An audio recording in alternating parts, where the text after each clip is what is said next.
Hi and welcome. I'm Tracy Carr, the Library Services Director at the Library Commission, and I'm pleased to have you here for our Researching Black Ancestry expert panel discussion.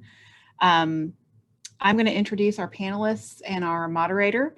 And so if you have a question while that part of the discussion is going on, just go ahead and put that in the chat. And then after the discussion, we'll open it up to questions and answers.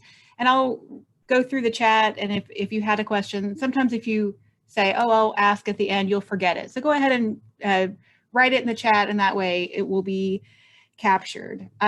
So this discussion goes along with our 4-part webinar series on researching Black ancestry, which you can find on YouTube, and I will put a link to that, or Kayla or Lacey can put a link to that in the chat, so you can have that open. So when you're done, you can just continue 4 more hours of research.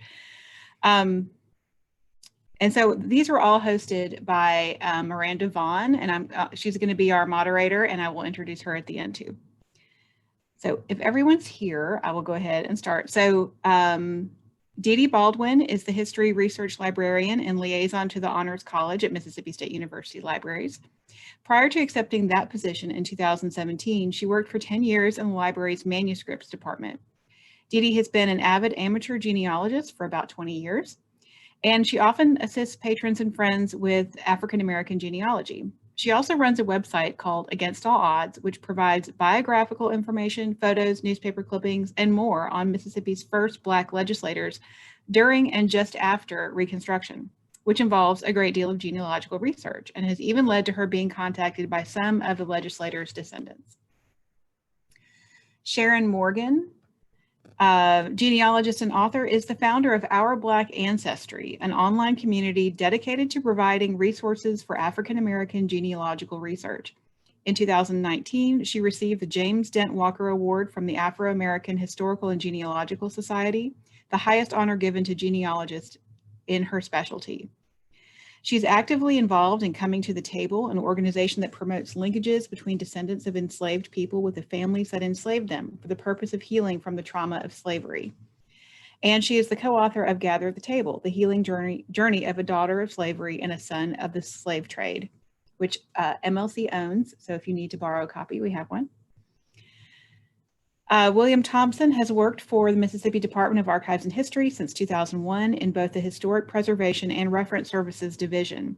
He holds a bachelor's degree from Tougaloo College in History and is currently working on a master's in Biblical and Theological Studies from Belhaven University. He respects the challenge of researching Black genealogy and is most happy when he helps patrons find the missing pieces of their family puzzle. Mona Vance-Ali is the archivist for the local history department at the Columbus Lowndes Public Library System. She received her BS from Mississippi University for Women and has an MA in History, Public History from the University of North Carolina in Wilmington. She has received several awards, including the 2011 Award for Excellence for Archival Program Development from the Mississippi Historical Records Advisory Board, the Capers Award for Outstanding Archival Achievement from the Mississippi Department of Archives and History, and the 2012 Award of Merit from the Mississippi Historical Society.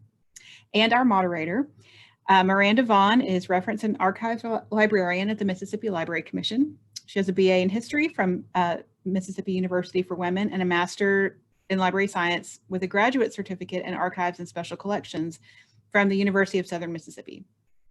She has experience working in public library archives and state archives, and she completed an internship at the Southeast Branch of the National Archives and Records Administration in 2019. She also assists with digitization and preservation projects for the Mississippi Federation of Women's Clubs and the Mississippi Digital Library. So, as you can hear, our panel, we called this an expert panel, and it really is. I'm exhausted after reading all of your accomplishments. So I look forward to y'all having a lively discussion and teaching us everything you know. So I will hand it over to Miranda. Awesome. Thank you so much, Tracy. And I just want to say a personal thank you to all of our panelists as well. Several of you have served as mentors to me over the years. So I'm very honored to have you here also. And I can't wait to hear what you guys have to say.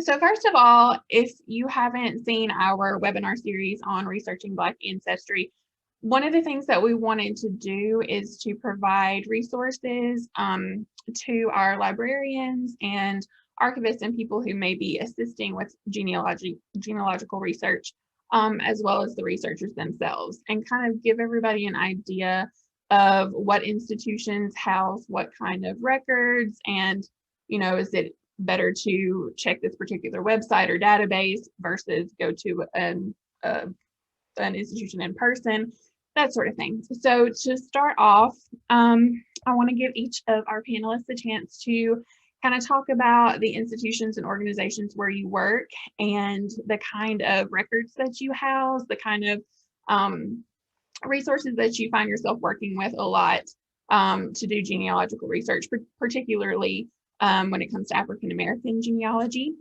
So you'll just talk about that a little bit. If DeeDee, if you want to start, just kind of tell us about university libraries.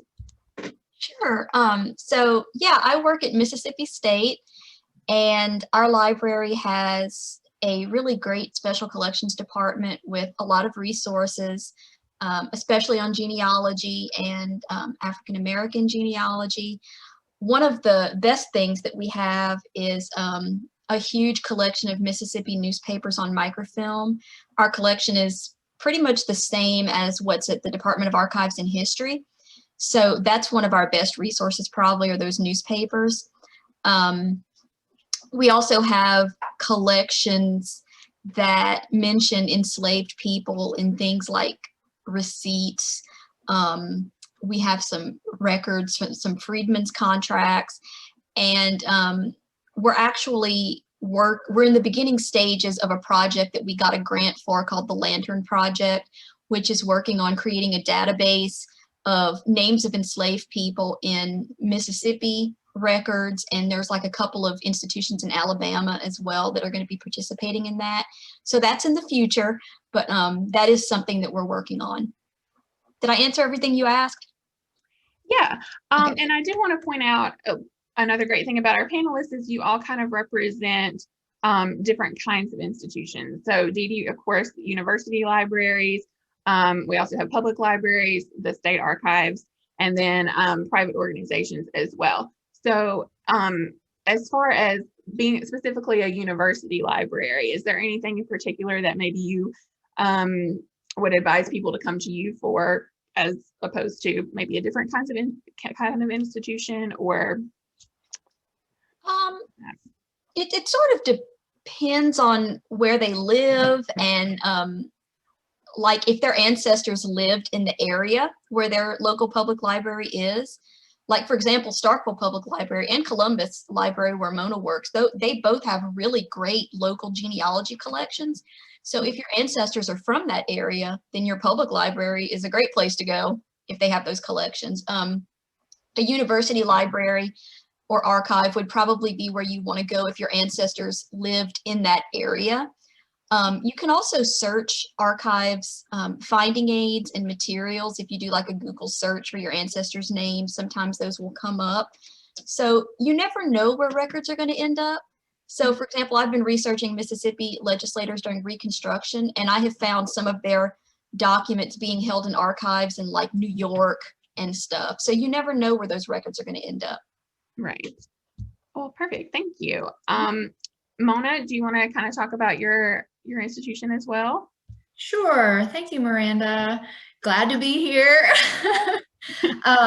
So my name is Mona Vance-Ali, and I work at the Columbus Lowndes Public Library, and we have a local history department that is quite unique for a public library. We house not just genealogical materials, but local government materials as well.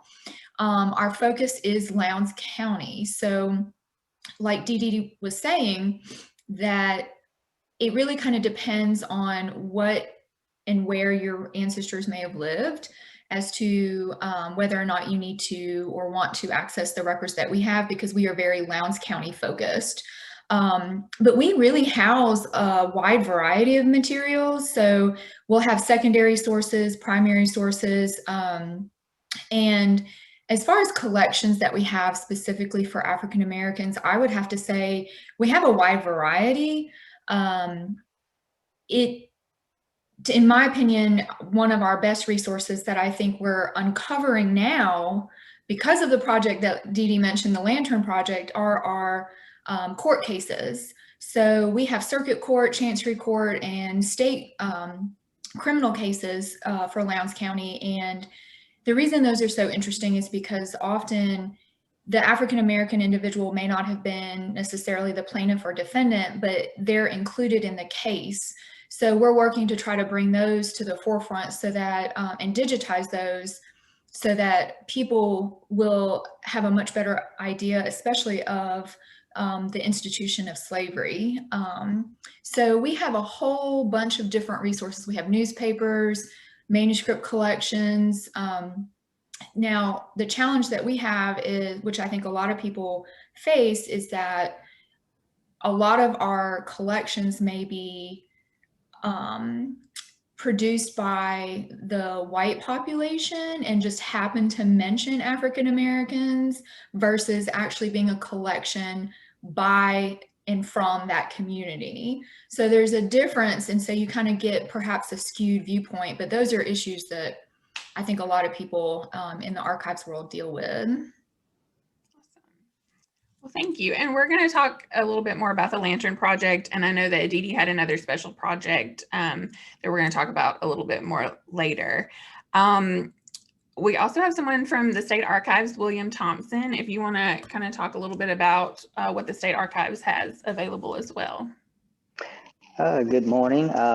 Well, we, as you can imagine, being the State Archives, we have a wide variety of records, some of which don't always present themselves overtly as being favorable for African American research, but we definitely try to push our patrons to at least look at them. I mean, you turn over every stone you can, so that at least you know you've already done that part.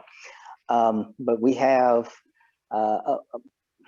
plenty of manuscript collections. We have photograph collections, military discharge records, Civil War pension records. We also have some records of U.S. colored troops. We have slave narratives. We try to push folks to look for deed records, will records, bill of sales. Of course, we have county records from just about all 82 counties. Some have a few more manumission papers in them than others, such as Natchez, Adams County. But you know, you tell folks to always look for things that are kind of unconventional. We also have the index to the 5 civilized tribes. We've got New Orleans slave manifest, both inbound and outbound. We have also educable children's census, which can be quite helpful if you know a person that should have been in school age at a certain point and you're not quite sure who their parents were. You can use the educable children's census in order to possibly find that child in school and see what parent is listed as their guardian. On top of that, we have the slave schedules from 1850 and 1860. We've got your Freedmen's Bureau records, as well as your census records, marriage records, death records from 1912 to 1943. And we have an extensive newspaper collection on microfilm. So that's just a few of the things that come to mind that would help with African American genealogy. Right.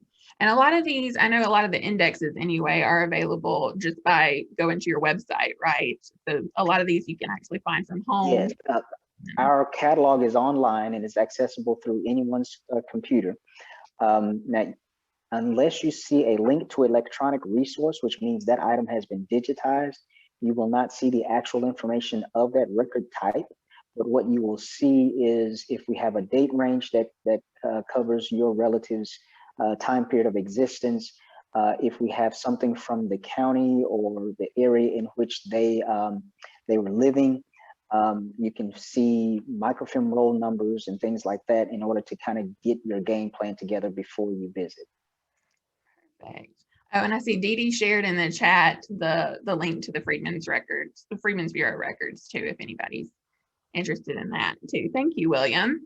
And then last we have Sharon, and Sharon comes to us from a unique situation because she has her own organization that she started, and I'm really excited to hear from her. So Sharon, what do you have to tell us? Okay, so I have been doing my own family research for 50 years. And although I only look like I'm 35, other than the white hair, it has been an off and on process because I started when there was no internet, there were no cellular phones, there was no way to do it other than to go to the locations. So doing that landed me presently where I live in Noxubee County, Mississippi, where I decided to live because the research was so rich and the courthouse was so full of stuff that it's like I just really had to live here in order to write a book about my ancestors. So I am the founder of Our Black Ancestry, which is an online community. We have a website that is kind of like Cindy's List, where you find links to information to help with your research. And they're divided into categories. So for whatever you're looking for, if it's Freedmen's records, if it's the Lantern Project, whatever, that's in our list. And then we have thousands of entries in a DNA database, thousands of entries in a surname database. So the intention is to be able to connect all these people. So the biggest thing that we have is a Facebook page that has 35,000 people on it. Wow. That is really hard to keep up with. But but it is a peer research community. Most people are novices. So they are asking questions like, how do I read the census? How do I interpret this name? How do I find a death certificate? So it is a really lively community and has really grown phenomenally over the years. Our Black Ancestry started, let's see, 13 years ago now. So this is all I do. I'm a genealogist and a writer. And I really want to share what I have learned over these 50 years of research with other people, because the longing is so great for African Americans. And I have Mona is my hero for that library. DeeDee is my hero for what she's doing. And the rest of y'all gonna be my heroes now that I know who you are. So that's me. Awesome. Thank you so much for that. One thing that Sharon pointed out that it makes a good segue into the next question that I wanted to ask, and I'm opening this up to all the panelists, so you guys can just put in your input. I was wondering a little bit about how your institutions and organizations, how you've noticed them actively work to collect, preserve, and maintain records that are vital to African American genealogy. And I know that the Lantern Project is part of that as well. So any of you have special projects that you've worked on that may contribute to this, you can talk about those as well. But I feel like I've noticed that it seems like that's been a turn that a lot of libraries and archives are taking lately to like really be active and purposeful about trying to preserve African American records that can be helpful for genealogy. So if you guys want to kind of talk about things that you've seen in your own institutions related to that. Well, I'll jump in there if that's all right. There's been a long history of some archives doing it better than others for a variety of reasons. We're pretty short-staffed at my institution. We're a small organization, and we wear many hats. So I think for many, many years prior to my arrival, it was just sort of an afterthought that if we happen to get African American history, oh, okay, that's all right. There were a few attempts made to kind of reach out, but it really didn't go very far.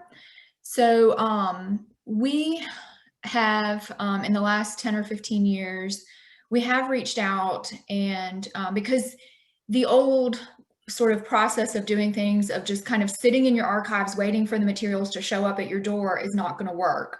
You have to be able to go out and talk to individuals, kind of reach out your hand in a way and show your face, because there's a very different level of trust.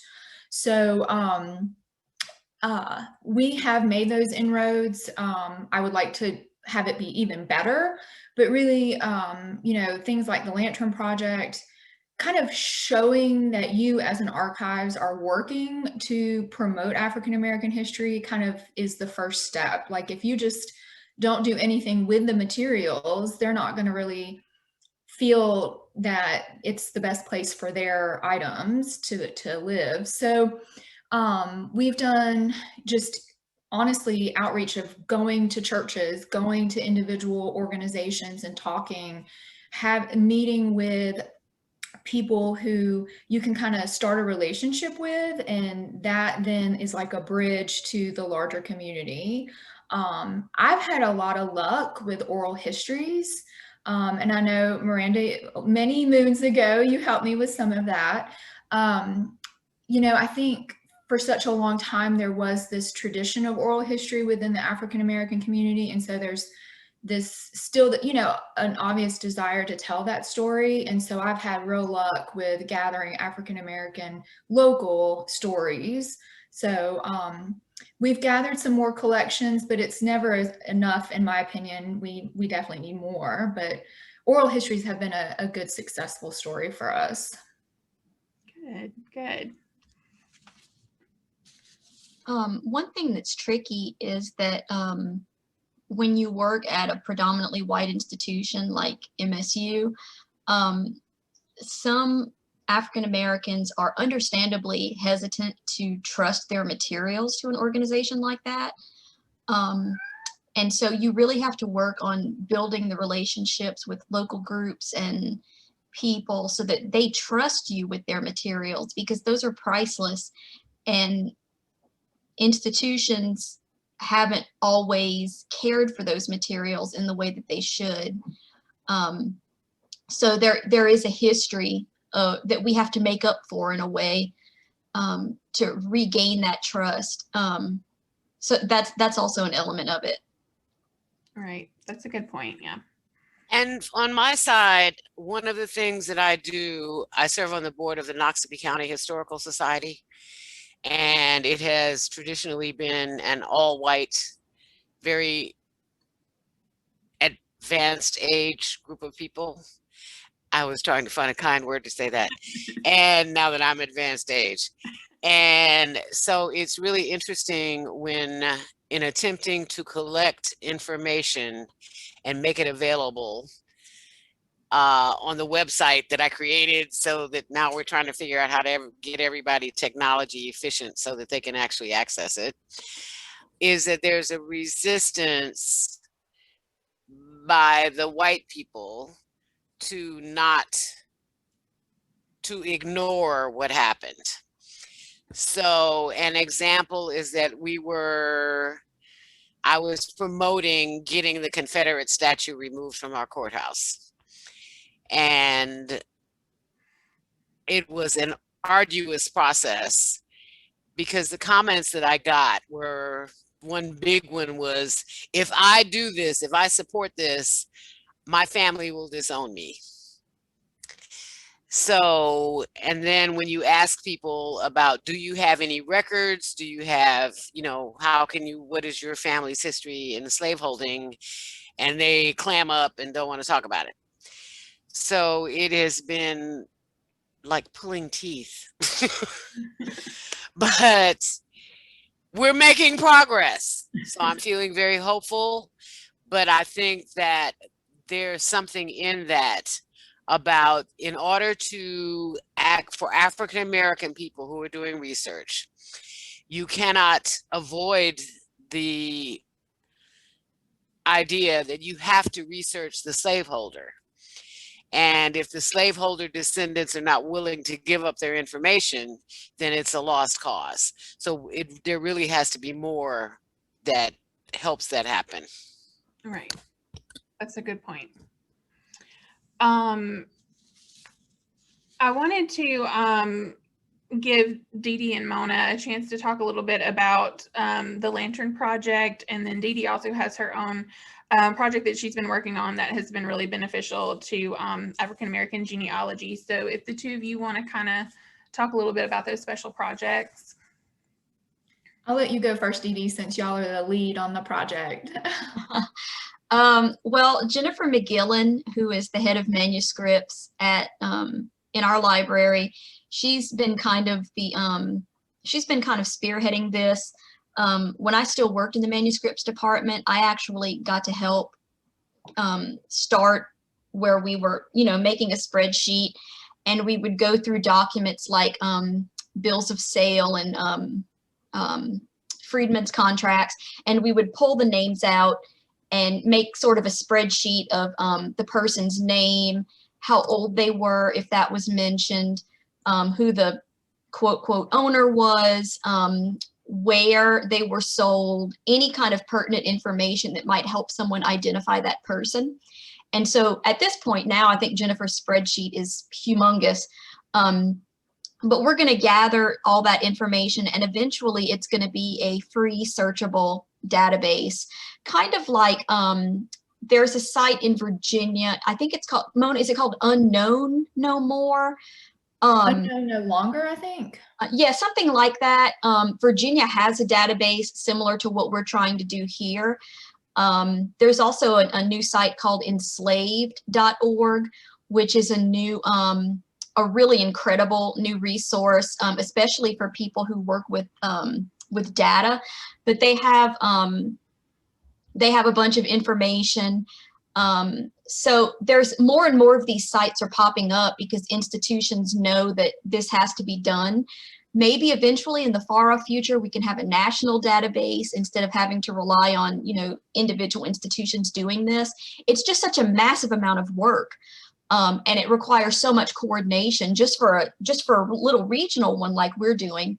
So a national one, like I said, might be in the far off future, but I'm sure we're going to try to do that eventually. So yeah, that's the Lantern Project.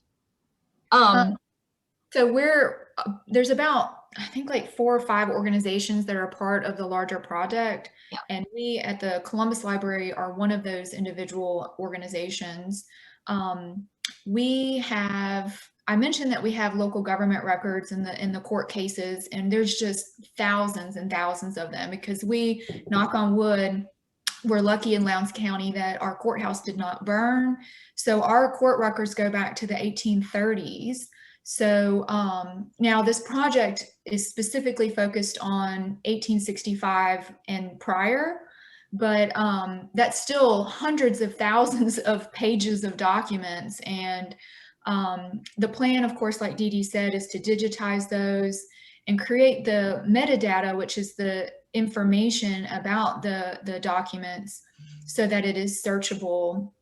And it's just a great window into a lot of names that otherwise are often buried within these documents, or even only mentioned one time, but yet the court case literally revolves around them. It's so interesting. But it's really going to be, it is a very monumental mountain to climb, especially when you only have like 1 or 2 people perhaps working on it. It definitely isn't something that happens overnight, but we're very excited to be able to kind of blow that door open and at least provide accessible ways to actually access this, because otherwise it's just sitting in our vault, not helping anybody. So yeah, so stay tuned for the Lantern Project in the hopefully near future. Yes. One of the things that I am working on is with Family Search. They have something called the ROAR Project, Reclaiming Our African Roots.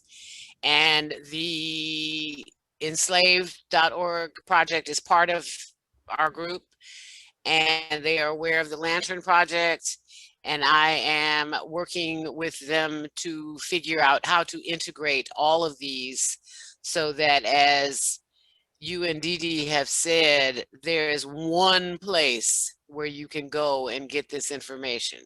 So it is a 5-year project.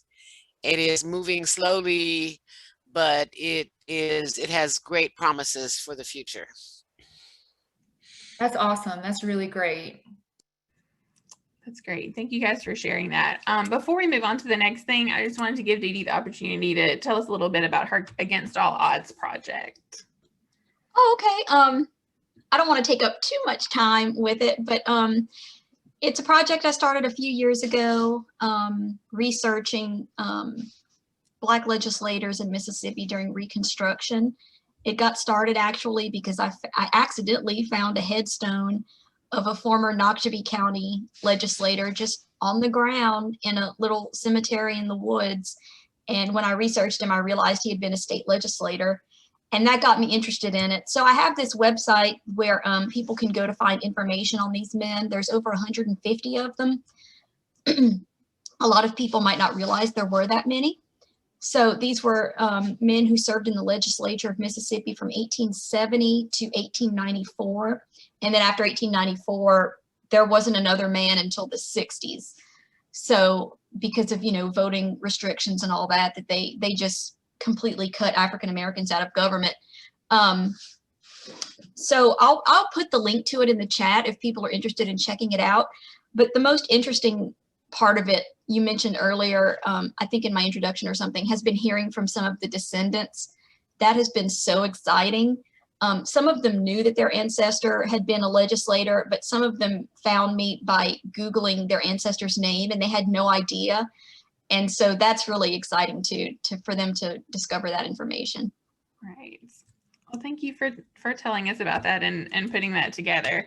I love hearing about these projects where people can go and not just find names and dates and that sort of thing, but they can find things like photographs and, more personal items that may have belonged to some of their ancestors. So those are all really important. So we've already talked a little bit about some roadblocks that come with researching Black ancestry. So I wanted you guys to kind of talk, and again, this is open to all the panelists, just kind of tell me about some of your experiences, maybe specific instances where there was a record that, you couldn't find that you needed, or that just simply didn't exist, that probably didn't exist because it was related to African American genealogy. So just kind of thinking about that, any specific instances that you can think of. For us at the Columbus Library, it really is not one specific record. It's more of a record type.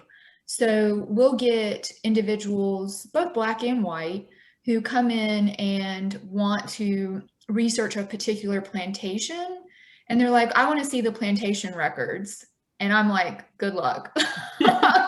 Because they just did not survive, at least in our area, to the level that people assume. And so that's been a huge struggle, because they assume that there's just all these, records and journals and stuff from these plantations, that I think we may have 2. And that's, for a very big stretch of time, for an entire county. So that's one of the challenges that we've had, and just kind of educating people in the challenges of African American research, because it's very different from, say, researching other records. So anyway, plantation journals, I would say. Ancestry.com has made people think that you can push a button and boom, there it is. Yes, ma'am. And it does not work that way. And they just really don't get it. So, I'm glad Ancestry.com exists, but it really has deluded people into thinking it is really easy. Right. Amen. If I can, let me jump in. Yes. Here at Archives and History, we get a stare that looks like we've grown a horn out of the center of our foreheads when we tell people that plantation records don't exist the way that they think it does, a lot of these people who ran plantations, some of them didn't bother to keep a journal, and it was like private industry. It's not like a state or government agency where they were mandated or made to turn over their records to an institution for preservation. These were private individuals, and if they kept a journal, that journal may be with the family still if they didn't burn it, or if it didn't burn down, or if it even exists to this point. Another thing we run into, and this is kind of painful to even admit, there are a lot of people who think slavery existed into the 1900s. Trying to find a slave owner. Well, when was your relative born? Oh, 1902. Like, wait a minute. There was no slave owner in 1902. So you kind of have to educate people on the history of our country and certain things before they can actually get involved with doing the research in the proper direction. They're looking for something that may not exist because they're looking in the wrong era. And then when you tell them, you know, African Americans show up more predominantly after 1865 on public records, they still look at you funny. What do you mean? Well, yeah, they may have been technically married in 1840s, but you're not going to find a marriage record for an African American from the 1840s, because it wasn't until the 1860s that we actually show up on those type of records, because they just didn't record that for slaves. It may be in a record somewhere, it may be written down somewhere, but it's not in a county record. It's not a certificate that the person went to the county courthouse and recorded. So, you know, these are the kind of challenges that we are faced with. And I guess what my pet peeve is, trying to educate the people in general on when to expect to see the person's name on these types of records. This is why projects like the Lantern Project are going to be so valuable, because you have all these random sources where somebody's name might have been mentioned in some man's letter, in a diary, just once or twice in some random record that you might never think to look at. But once this database is up, you can search for maybe a slave owner's name or an enslaved person's name, and then just find out. And then they're also going to be digitized, so you'll be able to read the original record that appeared in. So it's going to bring all that information together. Are y'all going through wills and probate records? I'm sorry. Are y'all going through wills and probate records for different counties for that Lantern Project also? So in Columbus, we're going to be including probate, but not the wills, because we don't have the wills. Now, sometimes a will will end up, like a copy of it, in the probate record. So yes, but the actual wills are kept at our courthouse. So the probate cases will be a part of the Lowndes County portion of that, yes. There are two things that have frustrated me. One of them is that it was a requirement that anyone importing an enslaved person into the Mississippi had to file a certificate of importation. And I spent a very long time searching for them, and I finally found a reference in Natchez. And I went to Natchez in the library. I'm so excited, in the courthouse, and I'm so excited. They had 4 of them. All of those books were destroyed. I see you, Mona. That I cried. Okay, so that was one. It's like, maybe they're wrong, maybe they are somewhere, because that would be an incredible resource.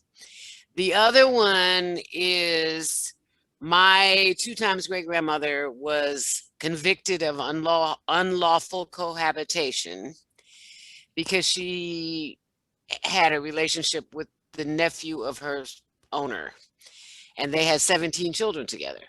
So when he died, they convicted her of unlawful cohabitation, and I can't find those records. I went to the Supreme Court. I did everything that I could do, and I haven't found those. So that's another one that could be really interesting. So I know these are really obscure records, but Well, I will But say, I'm just throwing it out there. I will say in response to that, we have for Lowndes County, the state criminal cases, which would include unlawful cohabitation cases, those are now going to be a part of the Lantern Project. We're including those. I don't know where your ancestor was, but if they were, you know, if anybody had a Lowndes County one, they will at least be there. And I don't know if the county, because it all kind of depends on the county and how they decided to organize their records and where to store them and whatnot. But it should be at the county level instead of the Supreme Court level. But again, it kind of depends on the county in the state. Okay, so who wants to come to the Noxubee County Courthouse and help me unload? There is a room with all of the cases. They are not in any type of order. Oh, yikes. So it's just a room of paper. And that's the other And challenge. Some courthouses do a really great job, and I have to commend Lowndes County. They have a really great facility there. And I'm glad that they've given us, the library, some of those records to kind of help share the burden. And sometimes it's a case where the courthouse burned, and so those records are destroyed. Sometimes they put them in offsite storage, and they just were taken away by somebody in the night. But if they're in disarray, that's a whole, I mean, at least they're there, but yeah, that's a whole nother huge issue. Right. Maybe on the weekends I can help you out. Hey. I will say, as far as records go, one of the other challenging types of records that we faced is the slave schedules, because individuals will come in and they will get so excited that these slave schedules are on Ancestry.com. And their eyes just light up and they think, yes, this is the window to all the information I ever wanted to know. And where is the name? There's no name. And so that really throws them off. And it goes back to what William was saying, is just about educating patrons on, you know, what records exist, what records don't exist, and what the records that do exist, what exactly are they saying, and what do they actually record. So those slave schedules have just kind of a deceiving name in a way to modern researchers, because it's not going to have the information that they think it's going to have on there. So that's one of the things that becomes a challenge. And that people don't realize that the ownership of slaves is documented on every census without any names, but they are there. So you can actually track a slaveholding family from 1790 all the way to 1860 and be able to see, to get a perspective on how active they were as slaveholders. And that can be really enlightening with your research. A person who owned one and it's a 10-year-old girl, I mean, that is one story. And then someone who owned hundreds of people, that is another story. And for the novice, they don't understand how to make that track and kind of get a perspective on what this means. And like Teresa says in the chat box, it is a great starting point. And they're very useful. The slave schedules can be. It's just, you know, often about educating people that they're not going to necessarily give you, you know, click a button and it tells you everything you ever wanted to know. You know, it's just a jumping off point. Yes. Right. Speaking of, you guys have mentioned Ancestry and some of these like click a button kind of things. How has Ancestry.com and even just like technology in general, I know there are like other websites and databases and stuff now that are for genealogy and everything. Have they helped? Have they made, you know, matters worse? Do you find yourself using them yourself as a professional? What do you guys think? Well, for us here at Archives, it's kind of a love-hate relationship, just as the discussion has already gone forth. It's great because it helps people who are now used to having technology in their hands at their fingertips. A lot of people want to just type up something and have everything pop out, but they also expect that when you get here, in the archives. It's like, well, no, I'm sorry, baby. You're going to have to actually do the research. You're going to have to dig into the actual records. I'm sorry that Ancestry has spoiled you to think that, like their commercial says, you can type in somebody's name, type in your own name, and everybody, whoever was related to you, popped out. That is not the deal. That's not so.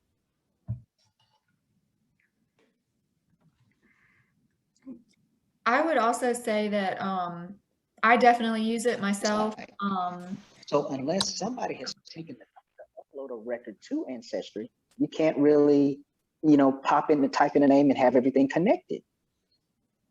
Right. Not only that, but when you push the button and you get 9 million results, nobody's going to sit there and look through 9 million entries. So it can be very misleading, because if the spelling is wrong, if your search term is incorrect, you won't get what you need. And you have to, and what I found in research for myself and others is that I read census schedules all the time, page by page, because the misspellings, the mislocation, the association of family members, it doesn't fit. And you really have to go into a community study, and read the whole damn thing in order to get what you need. So it is just really it's very deceptive. So as William said, it's necessary evil. I mean, it's a mixed blessing. It's, you get a lot, but how do you get what you need? Right.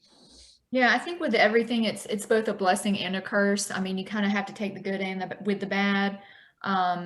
We use it a lot in my archives, especially to get people kind of at a starting point when they come in, because at least it kind of starts to, often we have patrons that will come in and they haven't started anything. They haven't even got any idea of a name they want to start with. So getting them on Ancestry.com at least is something they are kind of comfortable with, that is sort of a starting point, so that even while we're trying to help them, they can find names that we can then help them use other resources for.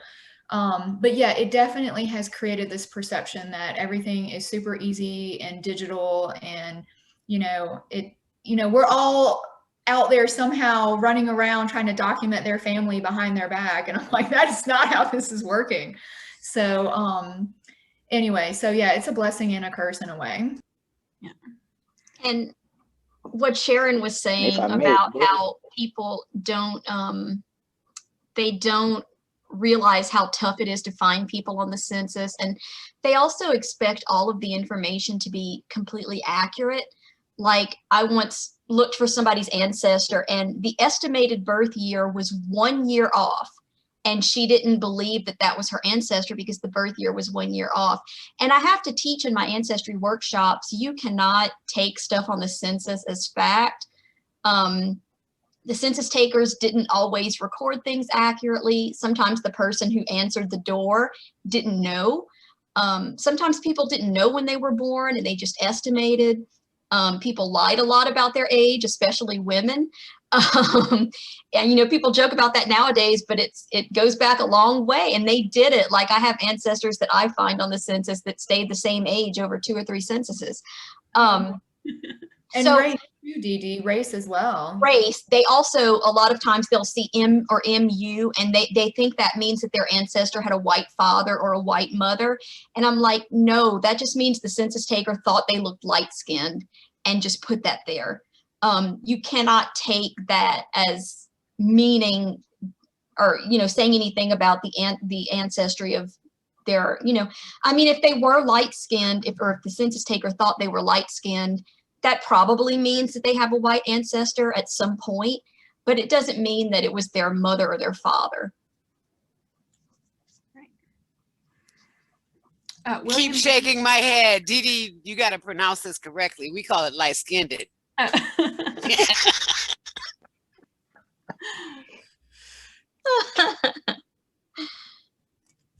I was just going to add that a lot of the information on the census records, we have to tell people to take with a grain of salt. Census takers were not the most reliable in their spelling, in their actual factual recording. I mean, it's according to whatever they thought, whatever they saw, whatever they potentially may have been told. As far as the ages, you know, my rule of thumb is to think of it like whatever age you were the day the census taker came to your house, that's the age that they recorded. If your birthday was tomorrow, it doesn't matter. You have not turned that age. You are whatever age today. Sometimes they didn't ask, they just looked and guesstimated the age.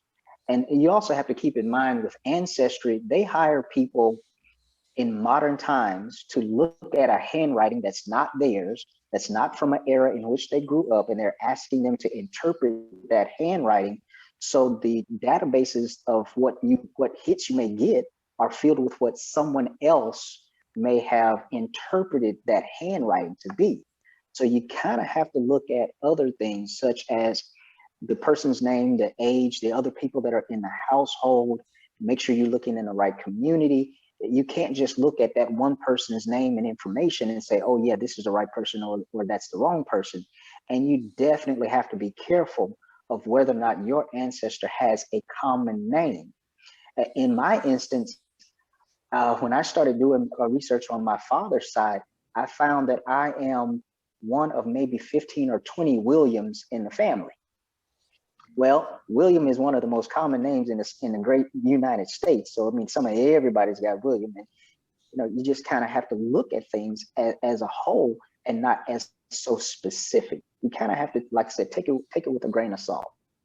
And nicknames is another thing that get people, you know, well, my grandma's name was Sue. And I'm like, yeah, but her real name may have been Mary, you know? So that really can throw people off. And just, you know, records are only as good as the humans that make them. And we all have, you know, mistakes. We all take shortcuts. And, you know, it's just kind of educating individuals that records can be skewed, messed up, and you know, you kind of have to interpret what you're looking at. So for us, it's just a lot about just kind of walking them through the process. Right. Yeah, that's all really good. And I think one thing that people need to consider is that it's the cumulative research. You cannot look at one thing and say that's it. You have to get a bigger picture. So when you look at a census, you can see the 1870 census, where you might have a family group. Where are they in 1880? Okay, what are their ages? What are their names? Names change, ages change, you know, and I know black don't crack, but it's like I have instances where there's been a 20-year difference in an age. So, okay, you have a 5-year-old child and now they're 10 and they should be 25. So, you know, it's like, it's really, it is arduous, but people don't understand. It's piecing it together from all of these little pieces in order to make the whole picture. Right. Yeah, those are all really great pieces of advice for library professionals who are helping people and for the researchers themselves. You do kind of have to understand how to look at primary sources. And a lot of people, you know, if you aren't used to that sort of thing, it can be very overwhelming. And so it's important to kind of understand how to navigate those records. So thank you for that. Moving on just a little bit. I was wondering if you guys had any kind of advice or maybe things that have worked for you in the past when it comes to people who are just starting out for the first time researching their family history and don't really know how to research and like organize their research and come up with some kind of plan. You know, do they have like the printout of the family tree that they just fill in, or do they, you know, have an Excel spreadsheet, that kind of thing? Do you guys have any kind of advice for people when it comes to that?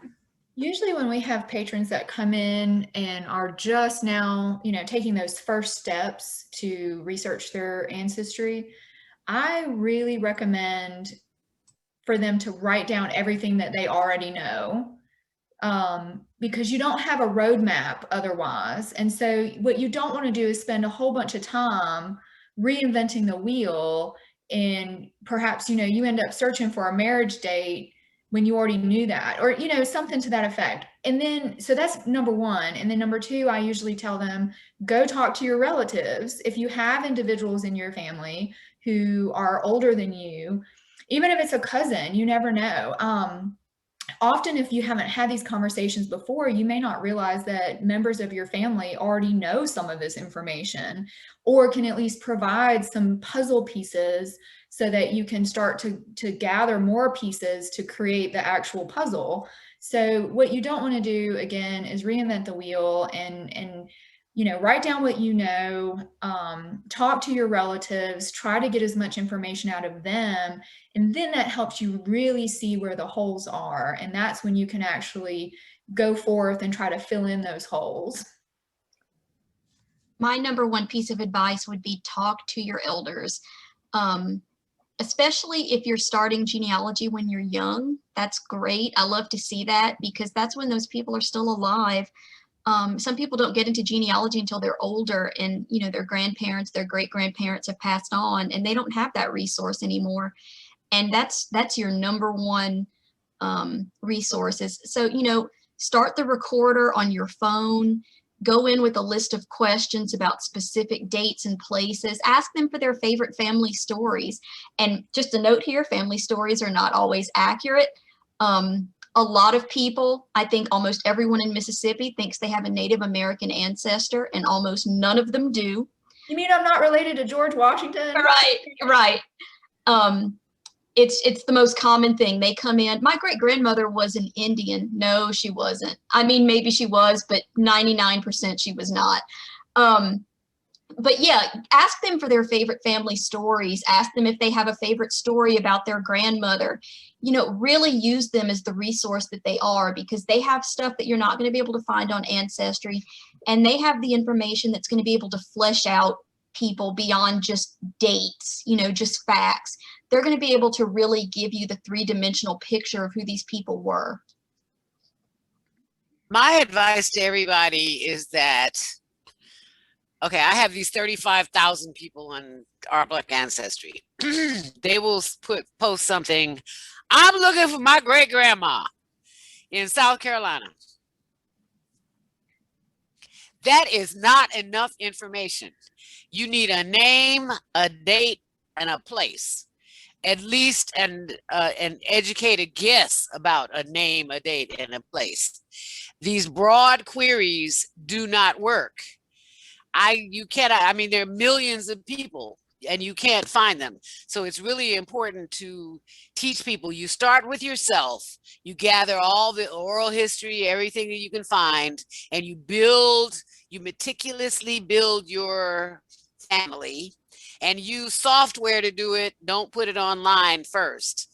Use your software and narrow it down to names, dates, and places. And when you ask other people for help, provide that information so they can help you. Right. I think that's actually a really good point that you make, Sharon, because it doesn't even just pertain to genealogical research, but just research in general. Really think about what it is that you're trying to find out, because we'll get inquiries about, oh, well, I want to know about World War II in Lowndes County. And I'm like, that is a really big topic. So can you tell me what about World War II? So just kind of think about really what you're trying. And often, especially with genealogy questions, they'll be like, well, I want to know about the Smith family, for example, of Lowndes County. Okay, well, what about the Smith family? And you have to go into what's called the reference interview. And so you're questioning, okay, what you're trying to kind of drag the information out of an individual. And then if you finally get to the point where the person's like, well, I just need a marriage record for this person. And I'm like, okay, well, that could have skipped about. If you had started with that question, yeah, you really could have gotten there really so quickly. Don't be afraid to How many Smiths were in Lowndes County? Right. So it's okay to get right to the question, so, and that also helps us as, individuals kind of get to the information for you even faster. So anyway, that would be my advice. I keep shaking my head. I'm going to shake my head off of my neck. It's like, y'all, this is great. Take advantage of free trials. Most of these sites have free Yes. trials, and I abuse them all the time. But I mean, that's why they're there, you know. Just don't forget to cancel them. I do that as well. I get charged. I get charged for it because I forget to cancel them. But when you know you're going to have some time coming up, do a free trial on a newspaper site like newspapers.com or genealogybank.com, and just take that week that they give you, find as much as you can, and then cancel that free trial. Fold 3 has military records, but especially newspaper sites. You can find some good stuff on newspaper sites. Some of the most fun stuff you'll find is on newspaper sites. So take advantage of free trials and don't forget to cancel them. And I would also say, you know, it could be that you want to check with your local library because they may have access to a lot of these databases for free if you're a patron. And because of the COVID situation, for example, ProQuest is allowing our, you know, and not just at our library, but anybody that has Ancestry.com through them, to have our patrons access it remotely, which is not usually a thing. And so we're really pleased with that. And those are really helpful resources that you don't want to pay for it if you're literally already paying for it in your taxes through the library. So check with your local library because they may have these databases for free, and sometimes they don't, but sometimes they do. Mm-hmm. William, did you have something that you wanted to add? Well, I was going to add that I agree with what's been said before, that you have to start with your elders in the family. My suggestion is set the recorder, ask them leading questions, and then be quiet and let them ramble. Because in their rambling, they will give you a lot of what you are needing in order to establish your base of operation. They may not give you dates. They may tell you about when, or they may tell you, well, this person was born after this person, or so on and so forth. So you really want to get them talking and just let them listen to what they have to say, record it so that you can go back later and make more sense of it. And at all costs, avoid going into anybody's library and saying, I want everything you have on, whether it's a topic, whether it's a business, whether it's a person. That does not help.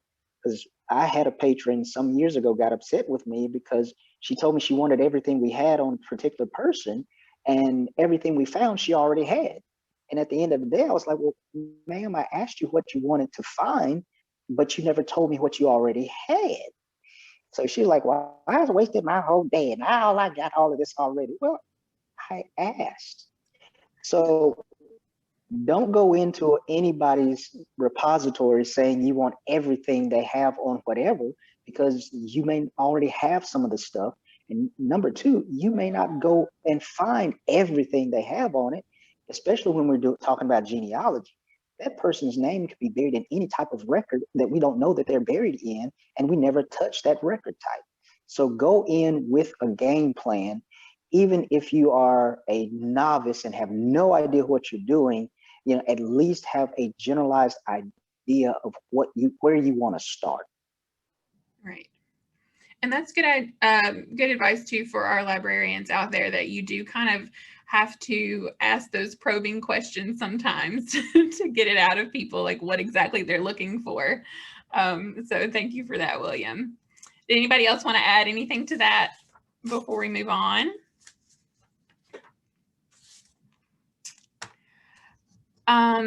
I did, just really quickly, I did want to ask on that same topic of just advice to people who've never done genealogy research before.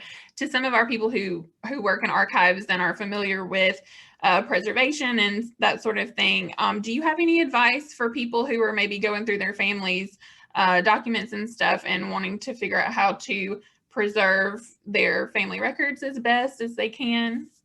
One of the best things you can do is to go through old family photos and pencil in the names of the people in those photos on the back.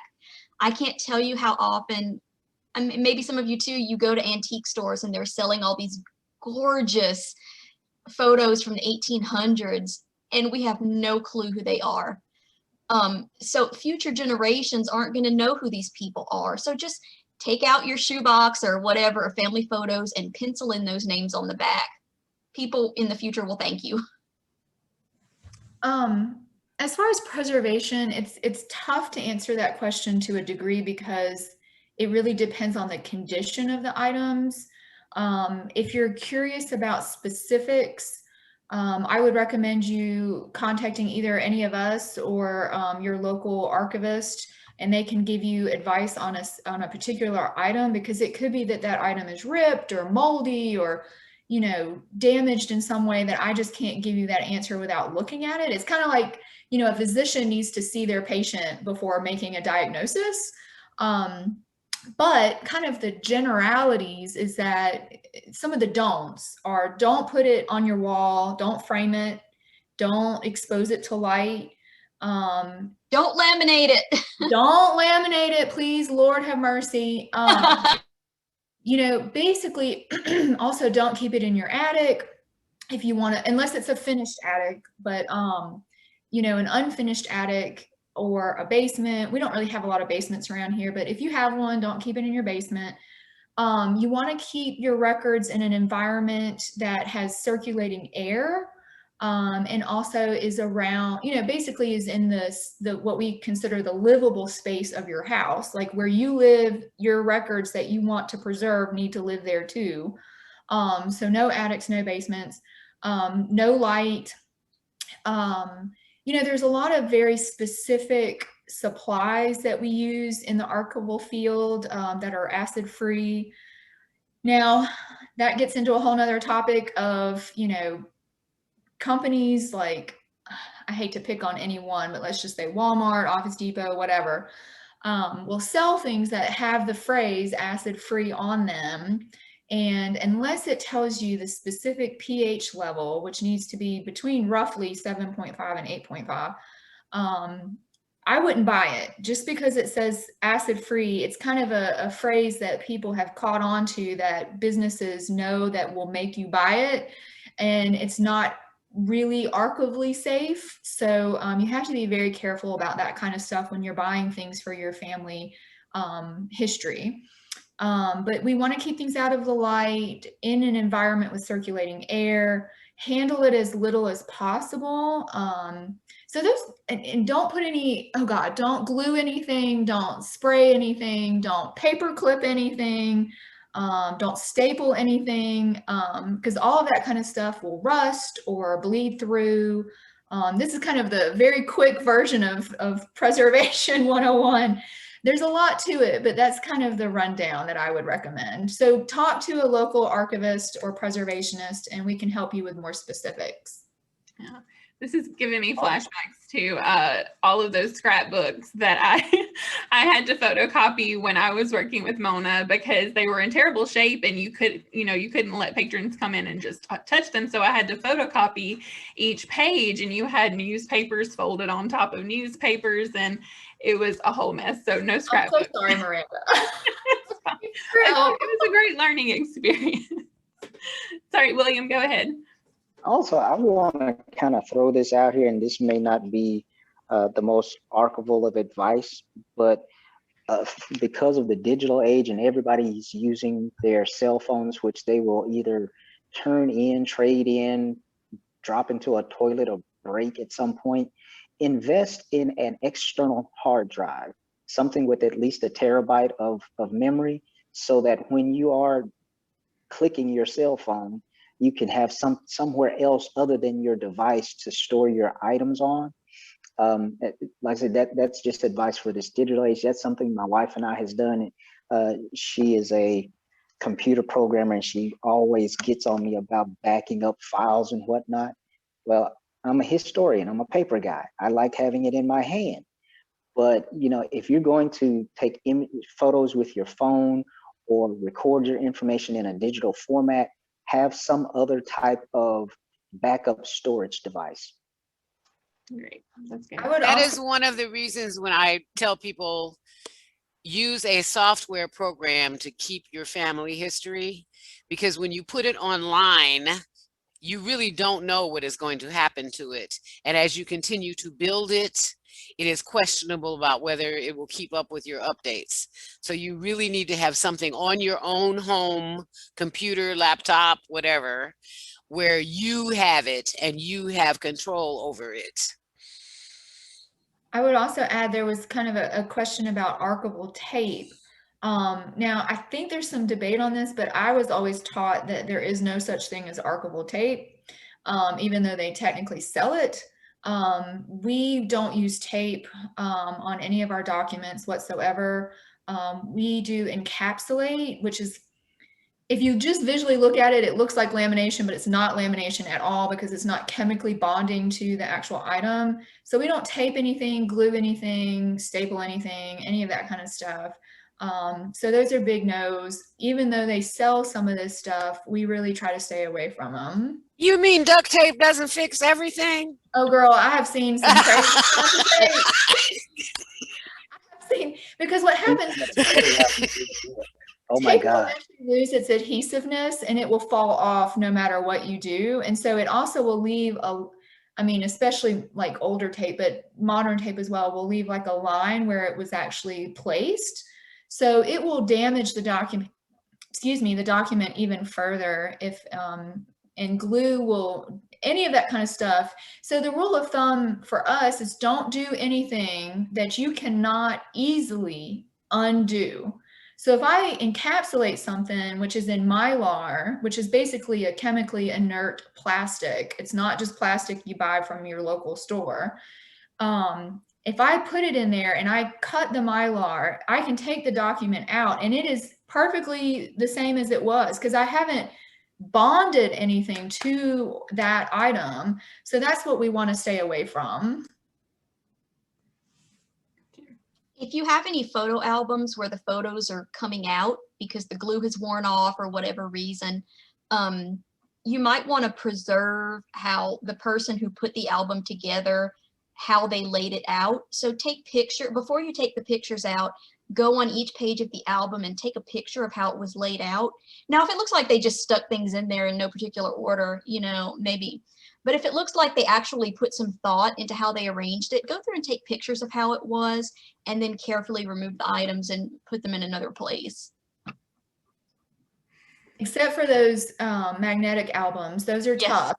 The magnetic albums versus, say, a scrapbook. Now, sometimes people will use magnetic albums as scrapbooks, but those are tough because, and again, we're kind of getting into all kinds of subjects, but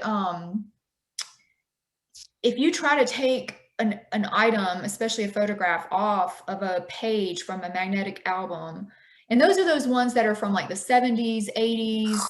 I like, mean, rip apart. Yes. They will start to curl when you take them out. So sometimes with those, the best rule of thumb is just to leave it alone because you can end up doing more damage with a magnetic photo album than you can do benefits. So that's why I say, you know, it really depends on the item. It depends on the condition because everything is basically chemistry, and how something is created and what materials it's created out of will really determine how it needs to be preserved. Right. That's all really great advice. Thank you guys for that.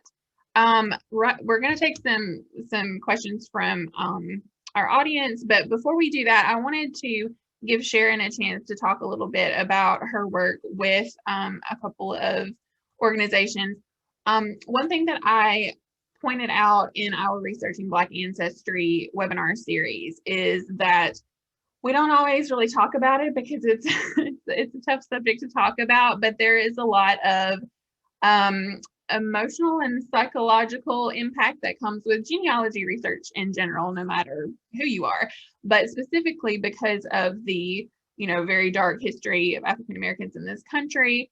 It can be a very daunting task. You don't really know what kind of things you're going to find sometimes if you're able to find records at all for your family history. And so I know that some of the work that Sharon has done has been she's worked with Coming to the Table and some organizations that kind of talk about how to sort of heal, working with like racial healing and that sort of thing. So Sharon, if you don't mind, just kind of talk about some of the work that you've done in that area.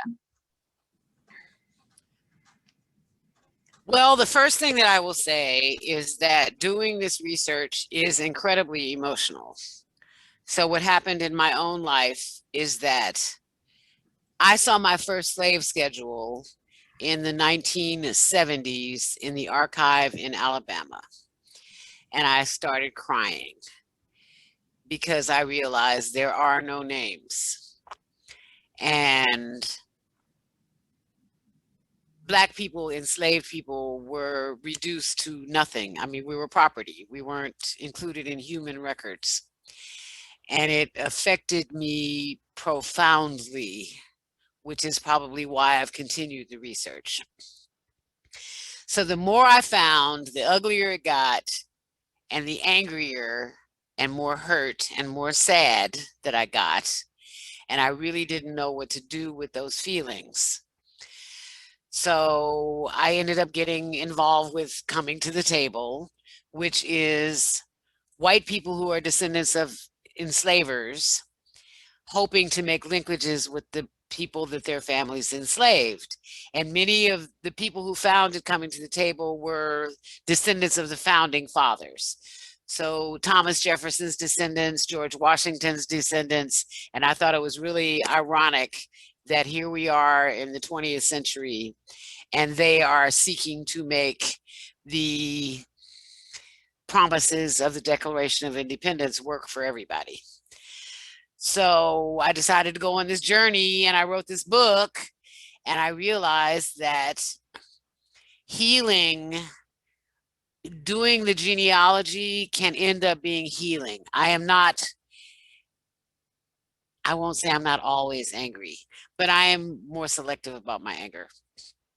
I will not say that I am not sad, because I am always sad. I do other people's research and it's like it breaks my heart. But confronting the past, looking at the truth, and realizing what happened should inspire you to do something different in the world today. So that is the mission that I am on through genealogy. I believe that it can be a healing factor. And I think that if you look at the past and you overcome that hurt and that pain and that anger, you channel it into something that is productive. So that is what I'm hoping to do. And I hope that was the answer to your question. Yes, absolutely. No, I appreciate that. And I want to ask you, but I want to open this up to all the panelists as well. For librarians and archivists and people who are assisting people with their family research, what advice do you have for non-Black professionals as far as like being careful about the kind of language that we use, being empathetic and just being mindful and helpful in assisting with that research? The big thing is being helpful. I have been to some counties where it's like, I'm here to do genealogical research, and they're like, who are you? It's like, you're just a little Black person, and they don't really want to help you. I have not experienced that in Mississippi. I've met incredible people, Mona, DeeDee. I mean, it's like, it's been amazing. The archives, fantastic. But I think the big thing is just wanting to be helpful and being open-minded about what you are looking for, because the picture for white people doing their research is a little bit different. So be understanding when I ask you for some obscure thing that you don't know why I'm looking for it. So I'm looking for the farm records for Nicholson in Knoxville County. And, it's kind of like, well, nobody's ever looked for that before. No Black person has. So, it's kind of like, it's being open-minded and being helpful and just not making automatic judgments. Mm-hmm. And telling us where those little hidden things are. Because like when you go to MSU and it's like, whoa, and I'm there with Jennifer and it's like, oh, we have this drawer here that has these things that really apply to what you're looking for. And it's like, boom, had she not reached out like that, I never would have known about that drawer. Or Mona, when I've come to the Columbus Library and it's like, there are things there where it's like, I can find stuff because people are so helpful Did you find things you never knew you were looking for in the first place? I think that's a really good point. And thank you, Sharon. I appreciate that. You know, getting to be kind of friendly with your archivist is super helpful, because at the end of the day, you know, not all of us have great finding aids, not all of us have everything online, but the people who work with the materials day in and day out, they have a tendency to know what's there. And so they're going to be able to really help you find things and turn over rocks that you may not have ever thought to even mess with that rock, so to speak. But as far as professionals go, I think, you know, I feel blessed because I've always had a really, you know, high interest in African American history anyway. So like, that's actually what I get excited about when a person comes in wanting to research that. I'm like, yes, because I mean, this is going to sound so awful, but you know, so often we get, I want to know about the Civil War. I want to know about the Civil War. My great great grandpa was a Civil War veteran. Okay, great. But I want to know the other stuff. So I love African American history. So for me, it's not a challenge to get excited about it. But you know, when it comes to actually trying to reach out and say, for example, make inroads into that community for collecting materials, it's really just about, you've got to take time. It takes a lot of time and just trust. Being open, being very open, because as a Caucasian person, they're going to see me and not necessarily feel that I understand their story. And I don't. I mean, I didn't live it. I don't live it now. I didn't live it then. But I have a huge interest in it because I respect it so much. But you know, they're not going to know that until you build that relationship. So it's really just about being patient, you know, being committed, and, you know, showing that you're a trustworthy individual in an institution. That's how I kind of feel about it.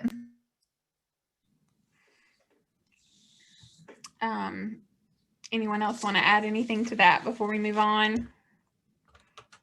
I think that's really great advice. It's a difficult area to navigate, but definitely, you know, you just have to be mindful of it. I want to go ahead and open this up for questions. If anyone in the audience has any questions, you can unmute yourself. There may be some in the chat box if Tracy and the MLC people want to help out, but you're welcome to ask away. I was going to do a quick chat recap. I think all the chat questions have been answered in the chat, but because we are recording this and it will be available on YouTube without the chat transcript, I'm going to reread some of the questions, and then if whoever answered on those, if you'll reiterate your responses. Let's see, we had a general comment that Sharon, your presentation at Roots Tech was a wonderful eye-opener. It's not a question, just a comment from a fan. Thank you. The Facebook group you mentioned, someone asked for the name of it. It's Our Black Ancestry. Someone asked Mona, how do you save and make research available on your oral history interviews? And Mona, can you respond to that verbally? Sure. So right now, basically right now they're digital files, MP3 files, and we have a master and a user copy. And they're available in a manuscript collection. They're not available online. You do kind of run into kind of legal issues when it comes to putting certain things online. And so you can contact us and we can always email you the file if we need to. So you don't always necessarily have to come to our institution to access everything. But we have a finding aid, and so we can kind of provide a list of those individuals' names. But I included my contact information, but just quickly, just for my phone number, it's 662-329-5304. If anybody wants to contact me about any of the collections that we may have. Okay, thank you for that. There were just some general responses to when y'all were talking about plantation ledgers and how frustrating it is to expect that every institution is going to have a big pile of them with every single plantation with immaculate records and how frustrating that is from seeing it on television.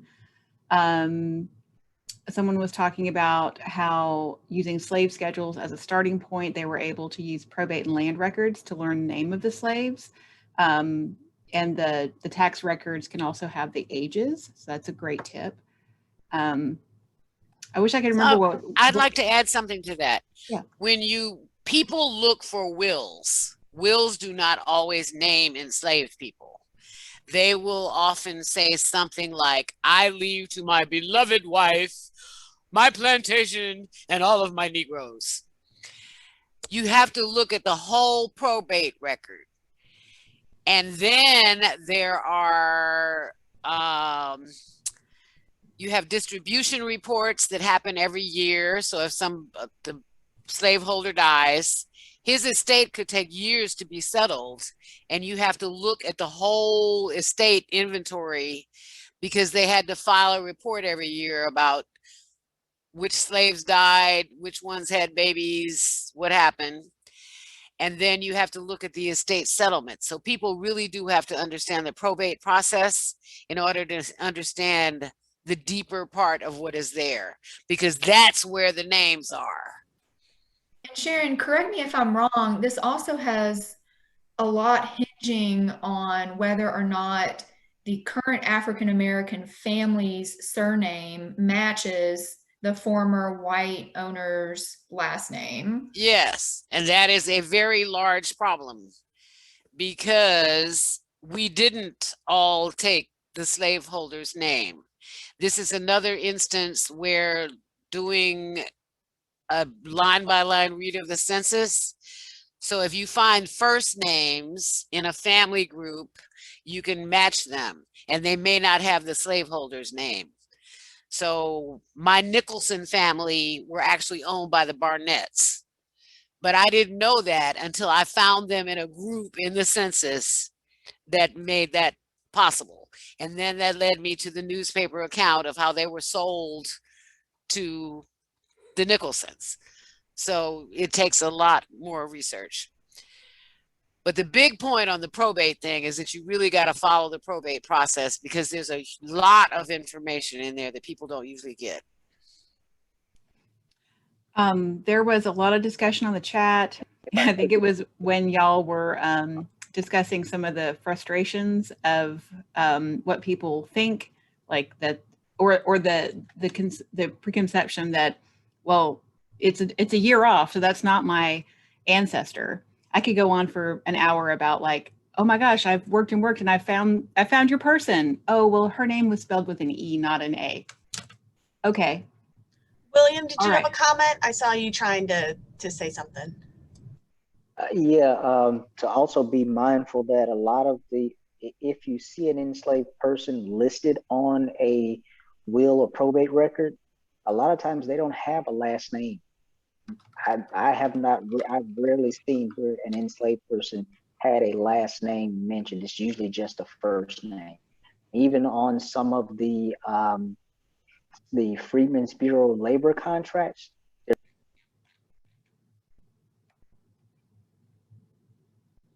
Uh-oh, we lost that last word or two that you said, William. There's only a first name. I was saying that even on the Freedmen's Bureau labor contracts, a lot of those only have a first name for African Americans. Got it. Let's see. Someone had a question about if Native Americans were listed as mulattoes on the census, if anyone had any information about that. Has anyone ever encountered that? No, they're not usually listed that way. If you see somebody that's listed as mulatto, it doesn't say that you think you're Native American. It just says mulatto.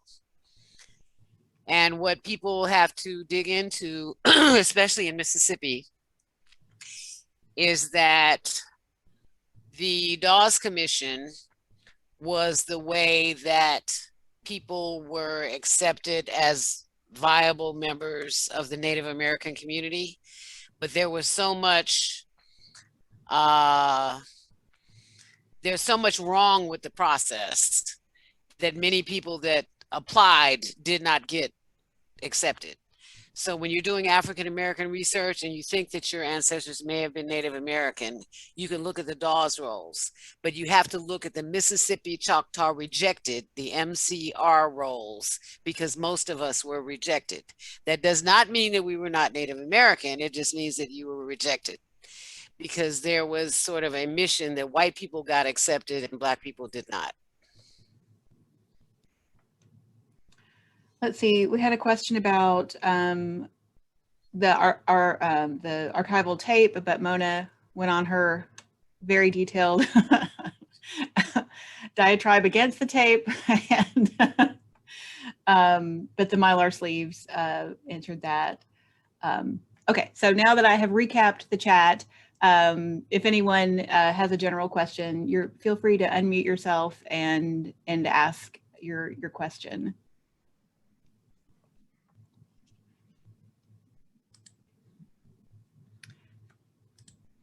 In case people are shy, I will start. What is the best little, fun fact or treasure or interesting twist, something that you found doing your research? Like the best story about the thing you found that you didn't think you'd find, or the most rewarding. I'd love to jump in there if that's okay. Yeah. I have come across a court case in our circuit court, which circuit court tends to be monetary disputes, like you owe me $500 and you haven't paid me kind of thing. But I have uncovered a case where a woman in the 1850s by the name of Catherine Atkins sued a local man from Lowndes County for involuntary servitude. So she was claiming that she had been held in bondage against her will, and that she was actually a free person of color. Now, that of course conjures up images of the movie and book 12 Years a Slave, if anyone has ever seen or read that. Very interesting, account of a very large problem that was occurring at the time, where individuals were tricked, stolen, kidnapped, what have you, and sold south against their will, who were actually people who were free. So for us in Lowndes County, I never thought we would have an actual case where a woman was like, you're not doing this. So she sued and she won. And there's testimony in the case file that talks all about a white man who came to testify on her behalf of, having grown up with her and knowing her and her parents. I mean, it gives you all this like information about her background. It is, to me, it's a dissertation just waiting to be written. And just the story of how, even in Lowndes County, where we don't really think of ourselves this way, but we were a part of this very, kind of sordid byproduct of the institution of slavery with the Compromise of 1850. So anyway, so that to me has been, especially as a historian, I'm like, ooh, this is interesting. But, if we were able to find any descendants of hers in a genealogical way, that is super interesting too, to know that your ancestor, their story is one of, kind of overcoming this kind of very big hardship of being kidnapped. And, she went to court and won. And I haven't unfortunately been able to find out what happened to her. But again, like I said, that's just a story waiting to be sort of told. Any of our other panelists have a good tidbit story, or just your best find you want to share? I had one that an associate of mine discovered, that she was researching Civil War pension files, and it was of the colored troops. And she found the pension file, and in it was an affidavit that listed the owner, the age of the person, and then gave testimony, an individual who was being interviewed for this as well, gave testimony. It was a son or grandson of the owner, said who the parents were and who the grandparents were of the formerly enslaved soldier. So that was in the Civil War pension file at National Archives in Washington. Sharon, did you have something you wanted to share? My best find was the Mississippi Choctaw Rejected Dawes file, where my ancestress and 5 of her children applied for recognition. And the testimonies were so rich because they connected everybody in the family. And it was amazing. It's like, that was like the hugest breakthrough I ever had in all of my research. So those were really rich. Sharon, is that online or where did you find that? You can get them, they're online. You actually get the file from NARA, but Okay. you can find the reference to the file online. I'll have to send you the resource. Oh, what is it called? Access Genealogy. Access Genealogy. Okay. Yeah. Okay. So if you look in there, but you have to specifically look for MCR, Mississippi Choctaw Rejected. I had a question kind of related to the comment about the woman who had been kidnapped. I actually done research in Virginia and North Carolina, and there were pockets of free people of color. I don't know if any of the researchers have done any research on free persons of color in the Mississippi area. Are there any records about that? You know, free persons of color living in Mississippi during slavery. Were there any free people of color living in Mississippi? We had many. Anyone that, okay. We had There some. weren't many because County. We had One one family that I know of, but unfortunately they were politely asked to leave. So they actually built a house that's now called the Haven in Columbus. It still stands, and you know, it honors this history of the fact that free persons of color built the house. But they were only there for about, if I have to guess, roughly 10 years. And then they were, like I said, asked to leave. You know, politics changed. Lots of things kind of changed in the environment. And so it really wasn't any longer safe for them to be in town. they also had to get special permission to be able to stay in the state. Correct. So we have a document at MSU of a guy who, it's like the document that they gave him saying that he had permission to stay in the state. In Mississippi, up in DeSoto County, there's a small community called Jago, and it was formed by a white doctor, but it was all free African Americans that lived in this little community. So there's pockets, there's examples, but was it probably like Virginia in that area? No. I mean, it's still Mississippi. Right. Yeah. And I know they had some in Louisiana too, but I just didn't know if anybody had done any research and uncovered that, because there's a rich history there. And quite often, certainly in North Carolina and Virginia, the connection is that they may have actually been a family started being born of a white woman. So they were born free. And that's how the lineage started. And of course, that's why they came up with anti-miscegenation laws. So. In Louisiana, one of the other interesting things that I've learned was that, especially in the deep south part of Louisiana, African Americans were slave owners, but what they did is they owned their family members so that they could keep them in the state and keep the family together.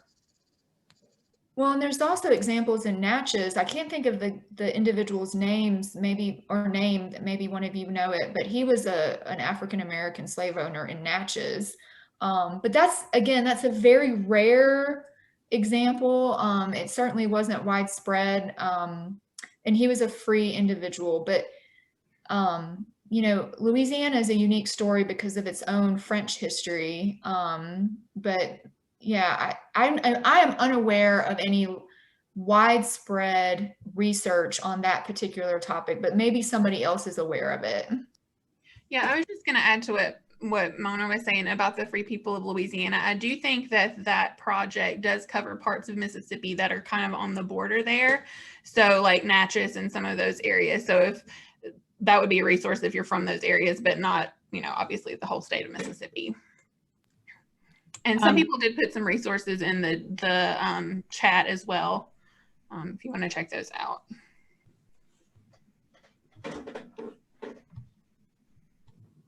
Was someone else saying something? Sorry. Oh, no, I was just about to say, oh, there's some resources in the chat. So good, great mind. Any other questions? Up here. I did have one question that is that I didn't get to earlier that I was just kind of curious about. When we talk about missing records, when it comes to Black ancestry, normally think about slave records. But I was curious, because there was a period of time, if you're not familiar with African-American history, early in the 20th century, there was the Great Migration, where you had a lot of African-American families, and sometimes it wouldn't be whole families, it would be maybe heads of household, would go to places like Chicago, New York, bigger cities up north to find jobs and to escape a lot of the violence and racial discrimination that was going on in the South, which of course includes Mississippi. So I was wondering, that period of time would have been probably, I would say, like maybe 1920s through 1950s would kind of be like the heyday of that. Do you guys find that there's any like gaps in the records when it comes to that, as far as being able to put families together and stuff? Yeah, there's a gap.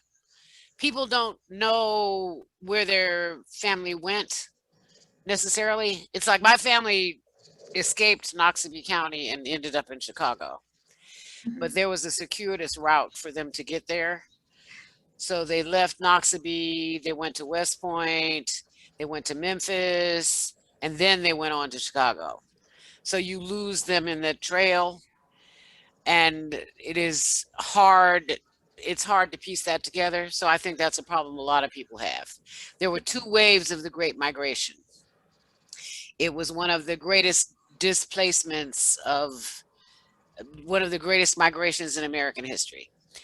And so in the first wave, which was early 1900s, I can't remember the number of million people that left, but the war industries tended to promote the migration because there was employment in the northern states. So that's why people left, in addition to escaping from the horror of what was happening to them as sharecroppers in Mississippi. So, but piecing it together can be difficult. One of the interesting things I've come across is with this migration is that when you had a light colored skin African-American that moved north, a lot of times they could pass as white and you would never know that they were African-American. I had one case where the woman said she was Spanish to explain why her skin was slightly less lily white, that her ancestry was Spanish. But when we traced her back, she went back to Louisiana and she was African-American and she was enslaved. My family in Chicago was like that. There was the family that I grew up with. We never identified as anything other than Black. We had relatives that I never knew who they were, who they were close relatives, but they lived as white people, so we didn't have any association with them. I knew they were there, but you just never, we didn't socialize or have anything to do with them. One of the things that makes it difficult is that so many families had been split up during slavery and they weren't able to find each other. And so on the 1870 census and sometimes in 1880, you'll find kind of pieces of families, but they're not all there together. For us, we haven't had as much inquiry into the era of Black migration. we don't really have specific records that are, you know, hey, we deal with the Black migration. You know, it's not like a big ledger book that's like, these are the individuals that moved away. So for us, it really is just using census records. But again, that's not always helpful. So I think for us, our records tend to be a little bit more focused on the 1800s and especially like mid to early. But we do have, like, for example, I would say records that really tell the story of enslavement all the way up through like Jim Crow. So just before you kind of bump into the 20th century, because we have like voter registration rolls where you can see, you know, post-Civil War individuals voting, African Americans voting, and then all of a sudden it's like, nothing. But when it comes to the Black migration, unfortunately, we just don't have anything that just screams, oh, this is the collection that we would pick for the story of the Black migration. I think too, there's the availability of records such as census records, and the accuracy of the information is also a challenge. Last census that was publicly released was the 1940, and we're still, another year or so away from the 1950 being publicly released. And then we have another 10, 12 years before the 1960 comes out. So that's another challenge, just not having records available that can help us piece that together. And whether or not, if they're found on these records, if they will actually state that this person was born in Mississippi. And of course, even though you may be born in Mississippi, that doesn't always mean that you stayed in Mississippi and had time to create a paper trail in Mississippi. Thanks. Well, thank you guys for that. We have just a little bit of time left. Does anybody else have any questions or comments to add? And I was going to say, if any of the panelists want to just put their contact information in the chat in case there are questions that got missed or something, that way our audience will have that. And I also did want to say, I know we've thrown out a lot of names of records and databases and websites and all that. So don't feel overwhelmed if you are new and you're kind of like, what is that? Dolls rolls, what is that? Because a lot of the things that we have talked about, we did talk about in the webinar series, Researching Black Ancestry. So if you want to go back and watch some of those videos on YouTube, we kind of explain what some of those databases and records and stuff are to give you a general overview, so that doesn't feel so overwhelming. If there are no more questions, then I'll just go ahead and wrap everything up. Tracy, there wasn't anything else in the chat box that we missed, was there? No. Okay, perfect. Well, thank you all for coming. I thank you so much to the panelists for taking time out to be with us today. I know I've learned so much from you guys. And I also wanted to say thank you for the work that you do, because it's honestly very important. I think that, you know, I think it's human nature to kind of want to have some sort of sense of identity. And I know that genealogy research can often give that to people. So I think that what you guys do is just priceless. So thank you for that. And thank you for all of our audience coming and participating as well. I hope that you all learned stuff from this today. And like I said, if you want to check out the webinar series that we did, it's on YouTube and MLC's social media pages as well. You can get links to it from there. Thank you, Kayla, and all of our MLC people for helping put this together too. You all have been great. So good luck with to everybody in their genealogy research. Let us know if we can help you, and we'll see you guys next time. Thank you. Bye, everybody.